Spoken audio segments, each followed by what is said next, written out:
Guys, ancient time में यानी पुराने जमाने में हमारे इंटेलेक्चुअल्स को लगता था कि मैथ्स में एक ऐसा कोई सिंबल होना चाहिए विच रिप्रेजेंट्स नथिंग, यानी नथिंग को रिप्रेजेंट करने के लिए भी तो कोई सिंबल होना चाहिए। सो इसी को ध्यान में रखते हुए 5th सेंचुरी में एक इंडियन मैथमेटिशियन आर्यभट्ट ने जीरो को इन्वेंट किया। And let me tell you guys, zero का जो सिंबल दिया गया था वो हमारे पुराने मंदिरों, स्पेशली ग्वालियर के मंदिरों के दीवारों पे खुदा हुआ आप लोगों को दिख सकता है। सो गाइज, अगर आप ये सोचते हैं कि जीरो की इन्वेंशन कोई बड़ी इन्वेंशन नहीं है, तो मैं आपको आपकी जानकारी के लिए बता देता हूं, अगर जीरो इन्वेंट नहीं हुआ होता ना तो बाइनरी लैंग्वेज नहीं आती, और बाइनरी लैंग्वेज नहीं आती तो एक कंप्यूटर लैपटॉप कुछ नहीं होते। जब शून्य ना देता भारत तो चांद पे जाना भी मुश्किल था। क्या आपको पहले से बात पता थी? और नहीं पता थी तो चैट सेक्शन में लिखना मत भूलिएगा। गाइस, फायरफॉक्स ब्राउजर के बारे में तो सभी जानते हैं, लेकिन मेरा सवाल यह है कि फायरफॉक्स ब्राउजर के लोगो में जो दिखाई दे रहा है वो क्या है? क्या वो बता सकते हैं? ज्यादातर लोगों को शायद लगता होगा कि फायरफॉक्स ब्राउजर के लोगो में एक लोमड़ी यानी कि फोक्स है, लेकिन ऐसा नहीं है गाइस। एक्चुअली इसके अंदर है एक लाल पांडा, जिसे इंग्लिश में फायरफॉक्स कहा जाता है, और इसी के नाम पर ही इस ब्राउजर का नाम फायरफॉक्स रखा गया है। क्या इसके पहले तक आपको ये फैक्ट पता था? और अगर नहीं पता था तो चैट सेक्शन में लिखना मत भूलिएगा। गाइस, इससे लकी बंदा शायद ही आपने अपनी जिंदगी में कहीं देखा हो।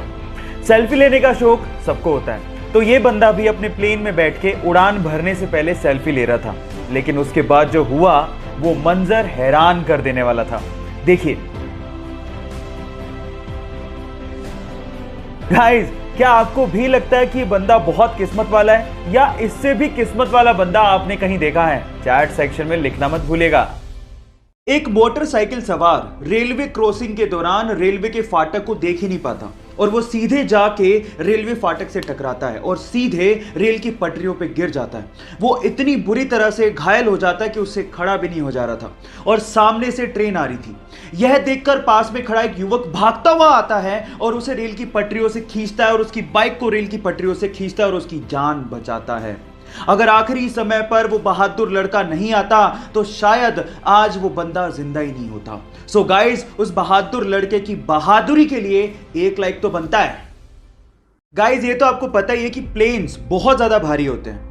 इनफैक्ट बोइंग 737 तो 80,000 kg का होता है, और जब वो लैंड करते हैं तो उनकी स्पीड 250 से 300 किलोमीटर पर आवर होती है। पर आपने क्या कभी इमेजिन किया है कि इतनी स्पीड और इतने भार के साथ जब वो लैंड करते हैं तो उनके टायर्स कभी फटते क्यों नहीं है? मैं आपको बताता हूं।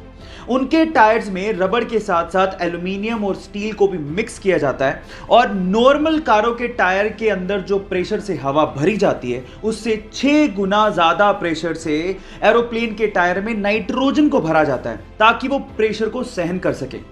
क्या आपको इससे पहले तक ये फैक्ट पता था? नहीं पता था तो चैट सेक्शन में लिखना मत भूलिएगा, और हमारे YouTube चैनल को सब्सक्राइब करना मत भूलिएगा, लिंक बायो में गिवन है।